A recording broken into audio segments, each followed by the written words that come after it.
UPI payments అందుబాటులోకి వచ్చాక చెల్లింపుల ప్రక్రియ ఈజీ అయిపోయింది. చేతిలో నగదు ఉంచుకోవాల్సిన అవసరం లేకుండా పోయింది. ఎప్పుడంటే అప్పుడు ఒక్క క్లిక్తో పేమెంట్ చేసే సౌకర్యం ఏర్పడింది. Google pay, PhonePe, UPI apps ద్వారా వందల కోట్ల ట్రాన్సాక్షన్స్ జరుగుతున్నాయి. 10 రూపాయల పాల ప్యాకెట్ దగ్గర నుంచి వేలాది రూపాయలు యూపీఐ ద్వారానే పేమెంట్ చేస్తున్నారు. ఆన్లైన్ చెల్లింపులు అందరికీ యూస్ఫుల్గా మారాయి. ఇదే సమయంలో డిజిటల్ పేమెంట్స్ సురక్షితంగా ఉండేందుకు రిజర్వ్ బ్యాంక్ ఆఫ్ ఇండియా ఎప్పటికప్పుడు చర్యలు తీసుకుంటోంది. మోసాలు, అవకతవకలు జరగకుండా ఆర్బీఐ కొత్త రూల్స్ను తీసుకొస్తోంది. ఇక ఇప్పుడు మరింత సులభంగా పేమెంట్స్ చేసే విధంగా ఆర్బీఐ యూపీఐ 123 పేను తీసుకొచ్చింది.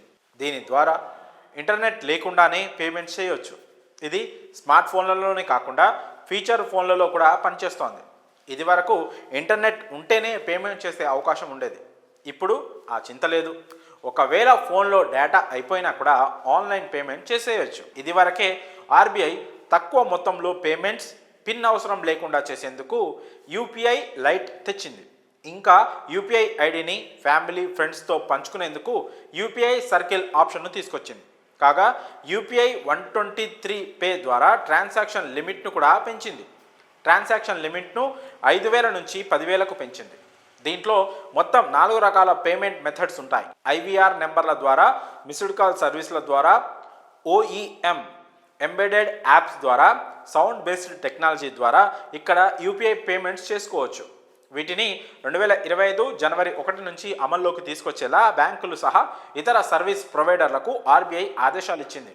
అయితే యూపీఐ 123 పే కస్టమర్లు ఎక్కువ బ్యాంక్ అకౌంట్లను కలిగి ఉండకూడదు. కస్టమర్ మరొక ఖాతాను యాడ్ చేసుకోవాలంటే వారు తప్పనిసరిగా ప్రస్తుత బ్యాంక్ ఖాతాను రిజిస్టర్ చేసి ఆపై మరొక బ్యాంక్ ఖాతాను జోడించాలి. యూపీఐ 123 పేతో బ్యాంక్ ఖాతాను ఎలా లింక్ చేయాలంటే మొదట ఏదైనా ఐవీఆర్ నెంబర్కి కాల్ చేయాలి. ఆ తర్వాత భాషను సెలెక్ట్ చేసుకోవాలి. తర్వాత బ్యాంక్ అకౌంట్ నెంబర్ రిజిస్టర్ చేసుకోవాలి. తర్వాత డెబిట్ కార్డ్ వివరాలను ఎంటర్ చేయాలి. ఇప్పుడు యూపీఐ పిన్ సెట్ చేసుకోవాలి.